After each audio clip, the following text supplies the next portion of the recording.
आशा करते हैं कि आप लोग अच्छे होंगे और आप लोगों की Allahabad group C group D परीक्षा की तैयारी बेहतर चल रही होगी।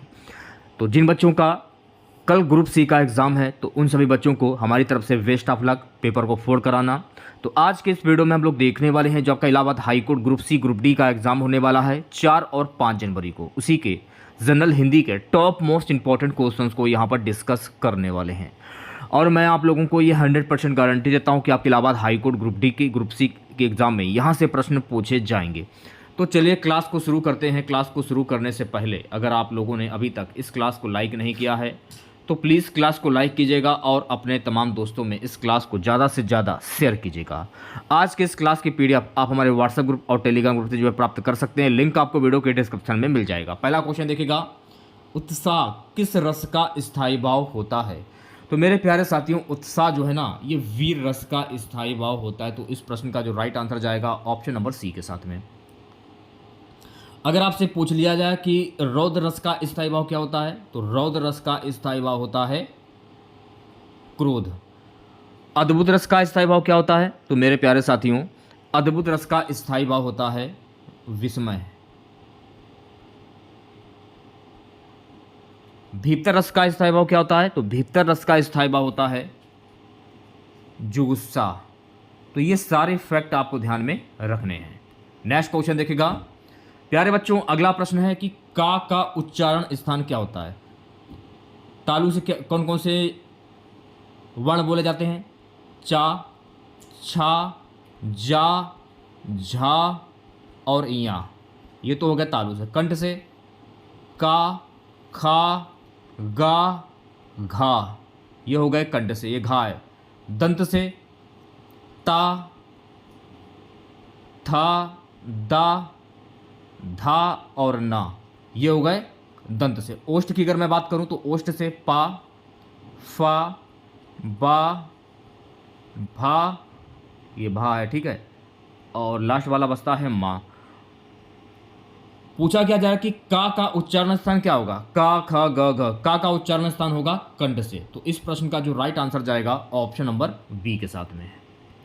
नेक्स्ट क्वेश्चन देखिएगा। देखिए, अगर आपको आज की हमारी ये क्लास अगर पसंद आ रही हो वाकई में तो प्लीज़ क्लास को लाइक कीजिएगा और अपने तमाम दोस्तों में इस क्लास को ज़्यादा से ज़्यादा शेयर कीजिएगा।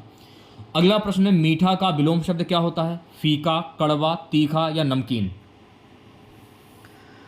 अब कुछ बच्चे हैं मीठा का विलोम शब्द कड़वा भी बोलेंगे, फीका भी बोलेंगे, तीखा भी, जाहिर सी बात है। तो आप लोगों को कमेंट बॉक्स में बताना है कि मीठा का विलोम शब्द क्या होता है। वैसे तो बहुत सारे ऐसे बच्चे हैं जो मीठा का विलोम शब्द फीका बताएंगे। आपके हिसाब से आंसर क्या होगा? मीठा का विलोम शब्द क्या होता है? तो हमारे हिसाब से तो बहुत सारे बच्चे तीखा कहेंगे, फीका भी कहेंगे। मीठा, अगर आप मीठा खाते हैं तो मीठा का अपोजिट कड़वा भी हो सकता है, यानी कि फीका भी कह सकते हैं, कड़वा भी कह सकते हैं, तीखा भी सकते हैं। होते तो सारे ये कड़वे ही। यानी ये प्रश्न जो अगर आप देखते हैं अपने हिसाब से, अगर आप देखते तो आपके हिसाब से इस प्रश्न का जो राइट आंसर जाएगा फीका के साथ में। यानी इस प्रश्न का जो राइट आंसर जाएगा फीका के साथ, यानी मीठा का विलोम शब्द फीका लोग बताएंगे। तो ऑप्शन नंबर ए कर लीजिए अपने हिसाब से, ठीक है। नेक्स्ट क्वेश्चन देखेगा प्यारे बच्चों, अगला प्रश्न है, उसने कहा था। इसके लेखक कौन है? धूमिल, मुंशी प्रेमचंद, नागार्जुन, चंद्रधर शर्मा गुलेरी। उसने कहा था के लेखक कौन है? तो उसने कहा था के लेखक हैं चंद्रधर शर्मा गुलेरी। तो इस प्रश्न का जो राइट आंसर जाएगा मेरे प्यारे बच्चों, इस प्रश्न का राइट आंसर जाएगा ऑप्शन नंबर डी के साथ में। अगला प्रश्न क्या है? आकाश पाताल एक कर देना, इसका अर्थ क्या होता है? झूठ बोलना, धोखा देना, बड़ी बड़ी बातें करना, कठिन परिश्रम करना। किसी व्यक्ति को ढूंढने के लिए मैंने आकाश पाताल एक कर दिया लेकिन वो व्यक्ति नहीं मिला। तो आकाश पाताल एक कर देना, इसे आप मुहावरा भी बोल सकते हैं, लोकतृप्ति भी बोल सकते हैं, अर्थ भी बोल सकते हैं। वो मर्जी आपकी, आप किस तरीके से समझते हैं, लेकिन आपको कंफ्यूज नहीं होना एग्जाम में। अर्थ आए तो मुहावरा समझ लीजिए, मुहावरा मुहावरा ही रहेगा, लोकतृप्ति है वो भी मुहावरा ही होता है फिलहाल। तो आकाश पाताल एक कर देना, तो आकाश पाताल एक कर देना यानी कि कठिन परिश्रम करना। तो राइट आंसर की अगर मैं बात करूं तो प्यारे बच्चों, इस प्रश्न का जो राइट आंसर जाएगा ऑप्शन नंबर डी के साथ में। शुभागमन में संधि कौन सी होगी? यण संधि, गुण संधि, अयादि संधि या फिर दीर्घ संधि? शुभागमन, तो शुभागमन में प्रयुक्त संधि क्या होगी? प्रश्न इंपॉर्टेंट है, 5 स्टार लगा लीजिए। शुभागमन, देखिए शुभागमन में हो जाएगी दीर्घ संधि, क्यों होगी वो भी जान लीजिए आप लोग। वैसे राइट आंसर जाएगा ऑप्शन नंबर टी के साथ में। सबसे पहले आप शुभागमन की संधि कर लीजिए। शुभागमन की संधि क्या होती है? शुभागमन की संधि होती है शुभ धन आगमन, ये शुभागमन की संधि होती है। इसको मान लिया जाएगा छोटा आ और इसको मान लिया जाएगा बड़ा आ। तो छोटा आ प्लस बड़ा आ मिलकर क्या बना? छोटा आ प्लस बड़ा आ मिलकर बना बड़ा आ। तो बड़ा आ किस में आता है? बड़ा आ आता है दीर्घ स्वर संधि में, तो ये भी आपको ध्यान में रखना है। अगला प्रश्न है, स्पुतनिक किस भाषा का शब्द है? अंग्रेजी, जापानी, रूसी, तुर्की। सिंपल सा क्वेश्चन है। तो स्पुतनिक जो है ना, ये रूसी भाषा का शब्द होता है। तो राइट आंसर की अगर मैं बात करूं तो प्यारे बच्चों, इस प्रश्न का राइट आंसर जाएगा ऑप्शन नंबर सी के साथ में। नेक्स्ट क्वेश्चन क्या है कि बहुप्रिय समास किस में होगा? त्रिभुज में होगा नहीं, राजपूत में होगा नहीं, प्रतिदिन में होगा नहीं, चक्रपाणी यानी चक्र है जिनके उंगली में, ये भी कह सकते हैं आप लोग। समझने का फेर होता है, आप इसका समास विग्रह कैसे करते हैं वो आपके ऊपर। तो मैंने आपको क्या बताया कि जब किसी वाक्य में किसी प्रसिद्ध व्यक्ति या भगवान के नाम आ जाए तो वहाँ पर होता है बहुप्रिय समास। ठीक है, ये आपको ध्यान में रखना है। तो इसका जब आप समास विग्रह करते हैं आपके हिसाब से होगा चक्र है पाणी में जिनके, चक्र है पाणी में जिनके, यानी भगवान विष्णु जब किसी वाक्य में किसी प्रसिद्ध व्यक्ति या भगवान के नाम आ जाए तो वहाँ पर होता है बहुप्रिय समास। तो विष्णु को भगवान की संज्ञा दी गई है, इसलिए इस प्रश्न का जो राइट आंसर जाएगा ऑप्शन नंबर डी के साथ में जाएगा। करेक्ट हो गया आपका। जैसे कि दश आनन है जिनके, रावण ये प्रसिद्ध व्यक्ति है। इंद्रजीत, इंद्र को जीतने वाला, ये भी प्रसिद्ध व्यक्ति हो गया। नीलकंठ, नीलाकंठ है जिनका, यानी भगवान शिव, इनको भी भगवान शिव को भगवान की उपाधि दी गई है, इसमें भी बहुप्रिय समास हो जाएगा। तो इस प्रकार से समझ सकते हैं आप लोग। ठीक है, चलिए बढ़ते हैं नेक्स्ट क्वेश्चन की और प्यारे बच्चों अगला प्रश्न देखेगा। संयुक्त व्यंजन कौन सा है? अ, श, ज्ञ या ड़? छ, त्र, ज्ञ और श्रा, ये आपके संयुक्त व्यंजन होते हैं। छत्र, ज्ञ, श्रा। तो इसमें संयुक्त व्यंजन कौन सा होगा? तो ज्ञ से ज्ञानी जो है ना, ये संयुक्त व्यंजन हो जाएगा। ज्ञ से ज्ञानी, वैसे ज्ञ से ज्ञानी बोला, अगर ऑप्शन में छ, त्र, ज्ञ हो या श्रा हो, चारों में से कोई भी अगर होता तो आप उसमें टिक कर सकते थे। तो राइट आंसर जाएगा ऑप्शन नंबर सी के साथ में। ठीक है, नेक्स्ट क्वेश्चन देखेगा प्यारे बच्चों। अगला प्रश्न है, जो किसी नियम का पालन ना करे क्या कहलाता है? अभद्र, उच्छृंखल, अनुशासनहीन या दुष्ट? जो किसी नियम का पालन ना करे वो क्या कहलाता है? तो जो किसी नियम का पालन ना करे गाइस वो कहलाता है उच्छृंखल। जो किसी नियम का पालन नहीं करता है उसे हम कहते हैं उच्छृंखल। तो इस प्रश्न का जो राइट आंसर जाएगा मेरे प्यारे बच्चों, इस प्रश्न का राइट आंसर जाएगा ऑप्शन नंबर बी के साथ में। ऑप्शन नंबर बी करेक्ट हो जाएगा। सो गाइस अगला प्रश्न देखेगा।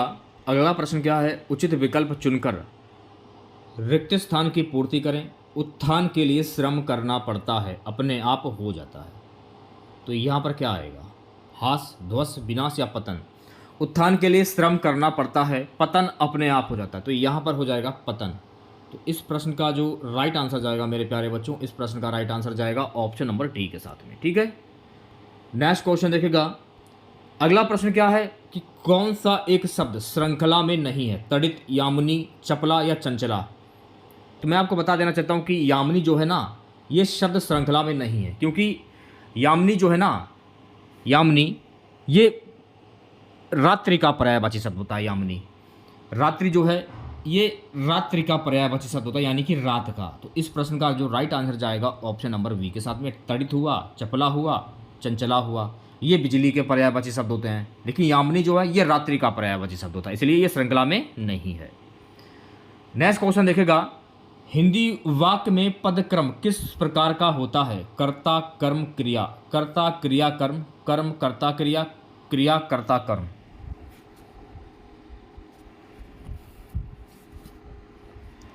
कर्ता, कर्म, क्रिया। तो इस प्रश्न का जो राइट आंसर जाएगा मेरे प्यारे बच्चों, इस प्रश्न का जो राइट आंसर जाएगा ऑप्शन नंबर ए के साथ में।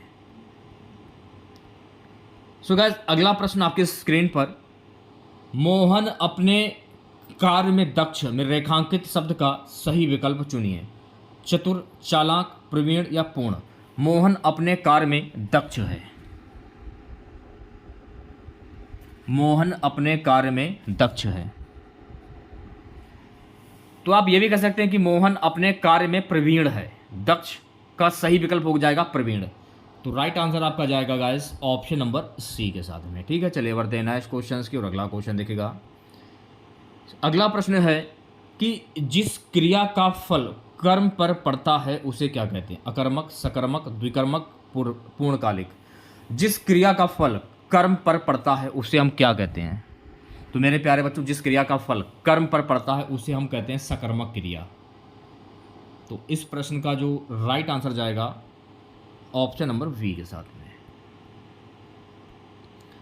अगला प्रश्न हमारा है कि संयोजिका में प्रयुक्त प्रत्यय क्या होगा? संयोजिका, तो मैंने आपको क्या बताया था कि शुरुआत का जो शब्द होता है वो उपसर्ग होता है और लास्ट वाला जो शब्द होता है वो प्रत्यय होता है। तो संयोजिका, इका, इका, संयोजिका के लास्ट में इका निकल रहा है। पढ़कर देखिए, आपके समझ में आ जाएगा। संयोजिका, इका, तो इका जो है ना संयोजिका में प्रत्यय हो जाएगा। तो राइट आंसर आपका जाएगा ऑप्शन नंबर डी के साथ में। प्यारे बच्चों, अगला क्वेश्चन देखिएगा। अगला प्रश्न क्या है कि किस शब्द में उपसर्ग का प्रयोग नहीं किया गया है? अनार, अपार, अकाल या अखाद्य। किस शब्द में उपसर्ग का प्रयोग नहीं किया गया है? तो राइट आंसर की बात करूं, अनार में उपसर्ग का प्रयोग नहीं किया गया है, क्योंकि अनार जो उपसर्ग आपका जो होता है वो स्टार्टिंग का शब्द जो होता है वो उपसर्ग होता है, क्योंकि अनार जो है कहीं से भी उपसर्ग हो ही नहीं रहा है। तो राइट आंसर की अगर मैं बात करूं तो इस प्रश्न का जो राइट आंसर जाएगा ऑप्शन नंबर ए के साथ में। नेक्स्ट क्वेश्चन देखेगा, कालिंदी कुल कदम की डारन में कौन सा अलंकार होगा? श्लेष, उपमा, अनुप्रास या फिर रूपक। कालिंदी कुल कदम की डारन में कौन सा अलंकार होगा? तो यह हो जाएगा अनुप्रास अलंकार। तो इस प्रश्न का जो राइट आंसर जाएगा मेरे प्यारे बच्चों ऑप्शन नंबर सी के साथ में।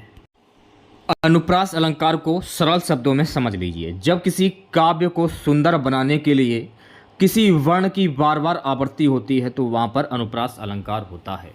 अब जैसे कि का की आवृत्ति जो है वो बार बार आ रही है, इसमें देख सकते हैं आप लोग का क, इसलिए इसमें यहाँ पर अनुप्रास अलंकार हो जाएगा। ये आपको ध्यान में रखना है। नेक्स्ट क्वेश्चन देखेगा, देवनागरी लिपि में कितने वर्ग होते हैं? 4, 7, 5 या 9।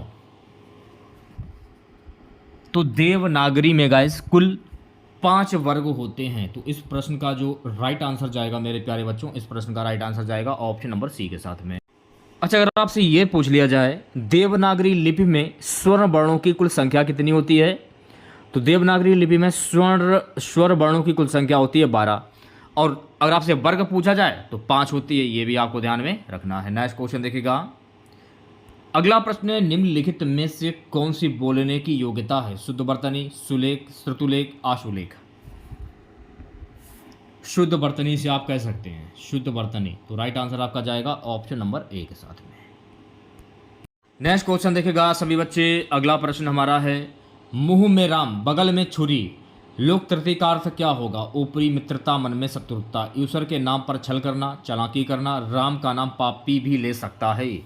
मुंह में राम बगल में छुरी, तो मुंह में राम बगल में छुरी, इसका मुहावरा क्या होगा? लोक तृतीय भी कह सकते हैं, अर्थ भी कह सकते हैं। ऊपरी मित्रता, मन में शत्रुता, यानी कि सामने आप दिखावा कर रहे हैं और आपके मन में ईर्ष्या है किसी व्यक्ति के लिए। तो राइट आंसर जाएगा ऑप्शन नंबर ए के साथ में। प्यारे बच्चों, अगला प्रश्न, निम्न में से कौन सा मात्रिक छंद है? दोहा, चौपाई, रोला या ये सभी। दोहा भी देखिए मात्रिक छंद है, चौपाई भी एक मात्रिक छंद है और रोला भी एक मात्रिक छंद है। इसलिए इस प्रश्न का जो राइट आंसर जाएगा ऑप्शन नंबर डी के साथ में, ये सभी। प्यारे बच्चों, अगला प्रश्न, ग्रामीण शब्द में किस प्रत्यय का प्रयोग हुआ है? अब जब ग्रामीण आप बोलते हैं तो ग्रामीण थोड़ी बोलते हैं, ग्रामीण बोलते हैं। तो मैंने आपको क्या बताया था कि लास्ट वाला जो शब्द होता है वो प्रत्यय होता है और स्टार्टिंग का जो शब्द होता है वो आपका उपसर्ग होता है। ग्रामीण, इन निकल रहा है, तो ग्रामीण शब्द में क्या प्रत्यय हो जाएगा? ग्रामीण, इन निकल रहा है। तो इस प्रश्न का जो राइट आंसर जाएगा मेरे प्यारे बच्चों ऑप्शन नंबर सी के साथ में। देखिए, अगर आप लोगों को वाकई में क्लास अच्छी लग रही हो तो प्लीज़ क्लास को लाइक कर दीजिए। नेक्स्ट क्वेश्चन, जिसकी चिंता ना की जा सके के लिए एक शब्द क्या होगा? औचित्य, चिंतनशील, चिंतामणि, चैतन्य। जिसकी चिंता ना की जा सके, तो जिसकी चिंता ना की जा सके उसे हम कहते हैं औचित्य। क्या कहते हैं? औचित्य कहते हैं। तो राइट आंसर की अगर मैं बात करूं तो प्यारे बच्चों इस प्रश्न का राइट आंसर जाएगा ऑप्शन नंबर ए के साथ में। ठीक है, नेक्स्ट क्वेश्चन देखेगा प्यारे बच्चों। अगला प्रश्न हमारा है, आकर्षण का विपरीत आर्थक शब्द क्या होता है? सकर्षण, विकर्षण, प्रकर्षण, अनाकर्षण। आकर्षण का विपरीत आर्थक शब्द क्या होता है? विपरीत आर्थक शब्द भी बोल सकते हैं इसे आप, विलोम शब्द भी बोल सकते हैं। तो आकर्षण का विलोम शब्द क्या होता है? आकर्षण का विलोम शब्द होता है विकर्षण। तो राइट आंसर की अगर मैं बात करूं तो प्यारे बच्चों इस प्रश्न का जो राइट आंसर जाएगा ऑप्शन नंबर वी के साथ में।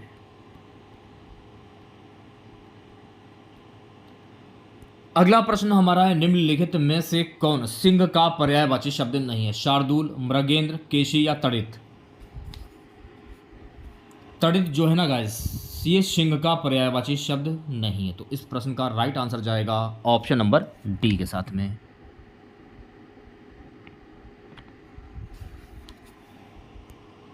देखिए तड़ित जो है ना, ये बिजली का पर्यायवाची शब्द होता है। शार्दूल, मृगेंद्र, केशी ये सिंह के पर्यायवाची शब्द होते हैं। अब देखिए सिंह के पर्यायवाची शब्द शेर भी होता है, वनराज भी होता है, मृगराज भी होता है, पंचमुख भी होता है, केसरी भी होता है और महावीर भी होता है। ये भी आपको ध्यान में रखना है। सो गाइस नेक्स्ट क्वेश्चन देखेगा। अगला प्रश्न हमारा है कि नीलांबर किस समास का उदाहरण है? तत्पुरुष समास, द्विगु समास, द्वंद्व समास या बहुपर्याय समास। इंपॉर्टेंट क्वेश्चन से 5 स्टार लगा लीजिए। नीलांबर किस समास का उदाहरण है? तो मैंने आपको क्या बताया था कि जब किसी वाक्य में किसी प्रसिद्ध व्यक्ति या भगवान के नाम आ जाए तो वहां पर होता है बहुपर्याय समास। तो पूजा आकाश भी की जाती है। आकाश में सूर्य चंद्रमा निकलता है तो करवा चौथ को जो है चंद्रमा की पूजा की जाती है। ईद को चंद्रमा निकलता है आसमान में, उसकी भी पूजा की जाती है। कुछ भी किया जाता हो फिलहाल, नदियों की पूजा की जाती है, वृक्षों की पूजा की जाती है। तो जिनकी पूजा की जाती है वो ईश्वर में आ जाते हैं। तो नीलांबर यानी नीलांबर है जिनका, यानी कि यहाँ पर हो जाएगा बहुपर्याय समास। तो इस प्रश्न का जो राइट आंसर जाएगा ऑप्शन नंबर डी के साथ में। अगला क्वेश्चन क्या है, यह किताब रमेश को दे दो। इस वाक्य में प्रयुक्त कारक विभक्ति है। रमेश को दे दो, कर्ता ने कर्म को, तो इसमें कौन सा कारक होगा? कर्ता ने कर्म को। अब देखिए रमेश, यह किताब रमेश को दे दो, जो है ना सबसे कॉमन यही है, रमेश को। तो कर्ता ने कर्म को, तो यहां हो जाएगा कर्म कारक। तो इस प्रश्न का जो राइट आंसर जाएगा ऑप्शन नंबर डी के साथ में। बचपन में आप लोगों ने पढ़ा होगा, कर्ता ने कर्म को करण के द्वारा संप्रदान के लिए, इसे आप याद कर लीजिए क्योंकि कारक से 2 प्रश्न जरूर पूछे जाएंगे। और अगर आपसे पूछ लिया जाए कि कारक के कुल कितने भेद होते हैं, तो कारक के कुल 8 भेद होते हैं। ये भी आपको ध्यान में रखना है। नेक्स्ट क्वेश्चन देखिएगा, निम्न में से किस शब्द में अयादि संधि है? तो देखिए यहां पर आपको अयादि संधि की पहचान करनी है। नायक, नायक में अयादि स्वर संधि हो जाएगी। तो नायक की संधि क्या होती है? नय, धन, अक, नायक की संधि ये होती है। तो जब आप इसे तोड़ेंगे, तोड़ने पर नय धन अक हो गया, ये तो हो जाएगा अय और ये हो जाएगा आ। तो अय प्लस आ मिलकर क्या बना? अय प्लस आ मिलकर बना आय। आए। अब तो ये किस में आता है? ये अयादि स्वर संधि में आता है। तो ये भी आपको ध्यान में रखना है। चलिए बढ़ते हैं नेक्स्ट क्वेश्चन की ओर। प्यारे बच्चों अगला प्रश्न देखेगा। अगला प्रश्न है कि मोहन उठकर बाहर जाओ, फूल ले आओ। इस वाक्य में बाहर किस प्रकार का शब्द है? संज्ञा, विशेषण, अव्यय या क्रिया विशेषण? तो इसमें हो जाएगा विशेषण। तो इस प्रश्न का जो राइट आंसर जाएगा ऑप्शन नंबर वी के साथ में। नेक्स्ट क्वेश्चन देखेगा, यह आम मीठा। इस वाक्य में मीठा कौन सा विशेषण है? विशेष, सार्वनामिक, विधेय विशेषण या प्रविशेषण? यह आम मीठा है। अब देखिए इसमें आम भी आ रहा है और मीठा भी आ रहा है। तो इस वाक्य में जो मीठा जो है ये कौन सा विशेषण है? ये हो जाएगा विधेय विशेषण। तो इस प्रश्न का जो राइट आंसर जाएगा मेरे प्यारे बच्चों, इस प्रश्न का राइट आंसर जाएगा ऑप्शन नंबर सी के साथ में। नेक्स्ट क्वेश्चन देखिएगा, अगला प्रश्न है कि सरल विशेषण से भाववाचक संज्ञा निर्मित शब्द है। सरला, सरलता, सरलीय या सरलाभ। सरल विशेषण से भाववाचक संज्ञा निर्मित शब्द क्या होगा? इंपॉर्टेंट क्वेश्चन है, 5 स्टार लगा लीजिए। तो सरल को जब विशेषण में भाववाचक संज्ञा में जब कन्वर्ट करोगे तो सरल का क्या हो जाएगा? विशेषण सरलता हो जाएगा। बहुत ही सिंपल सा क्वेश्चन है। तो इस प्रश्न का जो राइट आंसर जाएगा मेरे प्यारे बच्चों, इस प्रश्न का राइट आंसर जाएगा ऑप्शन नंबर वी के साथ में। नेक्स्ट क्वेश्चन देखिएगा, निम्नलिखित शब्दों में कौन सा एक पुर्तगाली भाषा का शब्द है? पिस्तौल, रेल, चेहरा, आदमी।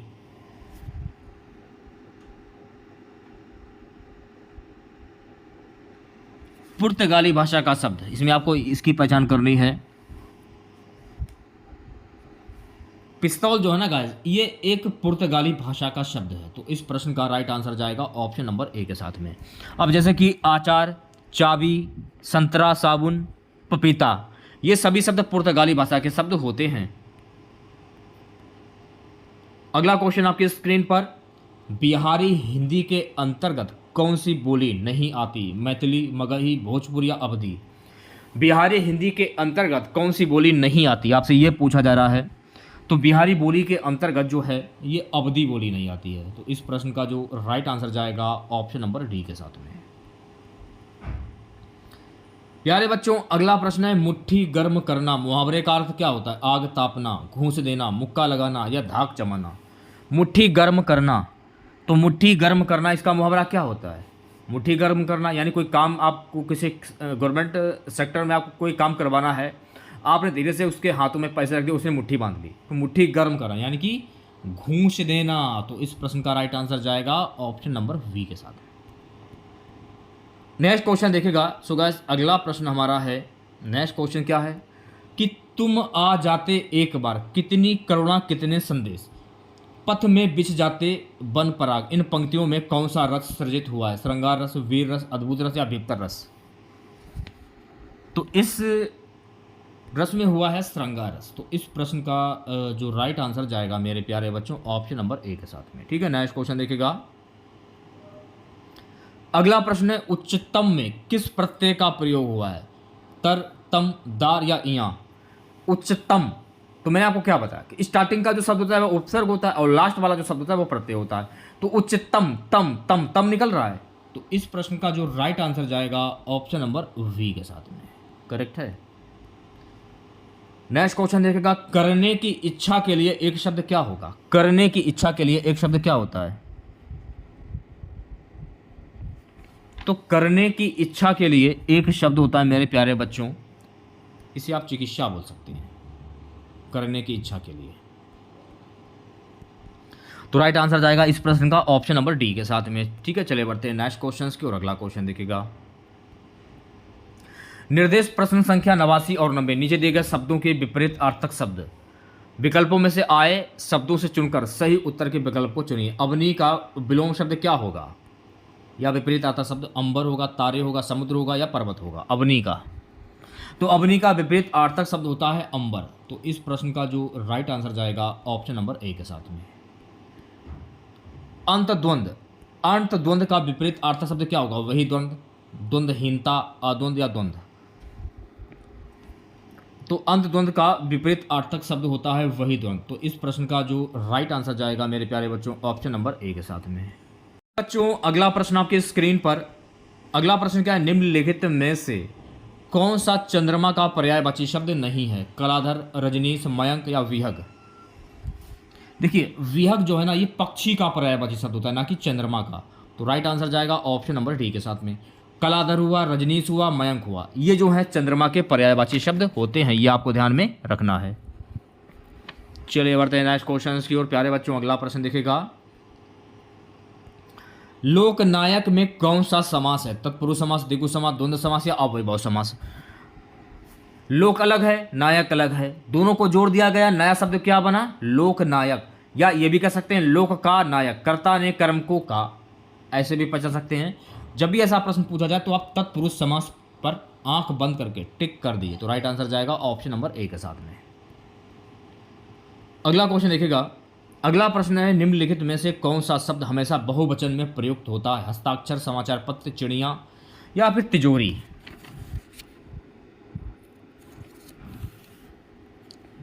हमेशा बहुवचन शब्द में प्रयुक्त होता है, ऐसा कौन सा शब्द है? हस्ताक्षर। तो इस प्रश्न का जो राइट आंसर जाएगा ऑप्शन नंबर ए के साथ में।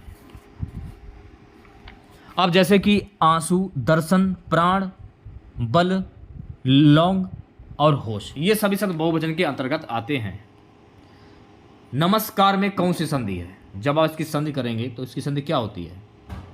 नमः धन कार, नमा धन कार, ये इसकी संधि होती है, नमा धन कार। तो आपसे पूछा क्या जा रहा है इसमें कौन संधि होगी? तो मेरे प्यारे बच्चों इसमें हो जाएगी विसर्ग संधि। तो इस प्रश्न का जो राइट आंसर जाएगा, इस प्रश्न का राइट आंसर जाएगा ऑप्शन नंबर ए के साथ में। ठीक है, चलिए बढ़ते हैं नेक्स्ट क्वेश्चन की ओर। अगला प्रश्न क्या है कि तुम अपना हिसाब थोड़ा थोड़ा कर चुकता कर लो, इस वाक्य में कौन सा क्रिया विशेषण है? संयुक्त क्रिया विशेषण, रीतिवाचक क्रिया विशेषण, परिमाणवाचक क्रिया विशेषण या स्थानीय क्रिया विशेषण? तुम अपना हिसाब थोड़ा थोड़ा कर चुकता कर लो, तो इसमें हो जाएगा परिमाणवाचक क्रिया विशेषण। तो इस प्रश्न का जो राइट आंसर जाएगा ऑप्शन नंबर सी के साथ में। आप आजकल कहाँ हैं, इस वाक्य में आप कौन सा सर्वनाम? निजवाचक, प्रश्नवाचक, पुरुषवाचक या संबंधवाचक? तो आप आजकल कहाँ हैं, आप किसी व्यक्ति से पूछ रहे हैं कि आप आजकल कहाँ हैं, दिख क्यों नहीं रहे हो? आप उसको जानते हो, निजी तौर पर आप उसे जानते हो, इसलिए यहाँ पर हो जाएगा निजवाचक सर्वनाम। तो इस प्रश्न का जो राइट आंसर जाएगा ऑप्शन नंबर ए के साथ में। ठीक है, नेक्स्ट क्वेश्चन देखेगा, विजयादशमी, विजयादशमी में कौन सी संज्ञा है? भाववाचक, जातिवाचक, समूहवाचक या व्यक्तिवाचक? तो विजयादशमी कौन सी संज्ञा? तो विजयादशमी जो है ना, ये एक व्यक्तिवाचक संज्ञा है। तो राइट आंसर की अगर मैं बात करूं तो प्यारे बच्चों इस प्रश्न का जो राइट आंसर जाएगा ऑप्शन नंबर डी के साथ में।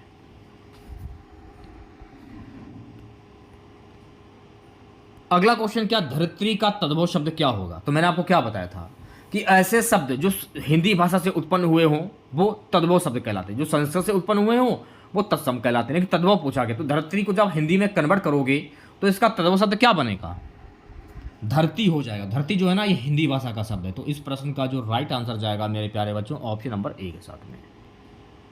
नेक्स्ट क्वेश्चन देखेगा, नेक्स्ट क्वेश्चन हमारा, हिंदी भारत के कितने राज्यों की राजकीय भाषा है? 9, 10, 13 या 15?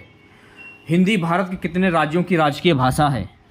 10 राज्यों की। तो इस प्रश्न का जो राइट आंसर जाएगा मेरे प्यारे बच्चों, इस प्रश्न का राइट आंसर जाएगा ऑप्शन नंबर वी के साथ में। आज की क्लास का लास्ट क्वेश्चन रहेगा, भाषा के प्रमुख अव्यय हैं। तो भाषा के प्रमुख अव्यय हैं वर्ण, शब्द, पद और वाक्य। तो इस प्रश्न का जो राइट आंसर जाएगा, इस प्रश्न का राइट आंसर जाएगा ऑप्शन नंबर ए के साथ में। तो आज की ये क्लास आप लोगों को कैसी लगी कमेंट बॉक्स में ज़रूर बताइएगा, अपनी राय ज़रूर दीजिएगा कमेंट बॉक्स में कि आज की ये क्लास आप लोगों को कैसी लगी है। तो आज की ये क्लास अगर आप लोगों को वाकई में अच्छी लगी हो तो प्लीज़ क्लास को लाइक कीजिएगा और अपने तमाम दोस्तों में इस क्लास को ज़्यादा से ज़्यादा शेयर कीजिएगा। ठीक है, आज की इस क्लास की पीडीएफ आप हमारे व्हाट्सएप ग्रुप और टेलीग्राम ग्रुप से जो है प्राप्त कर सकते हैं। लिंक आपको वीडियो के डिस्क्रिप्शन में मिल जाएगा। मिलते हैं नेक्स्ट वीडियो के साथ। जय हिंद, जय भारत।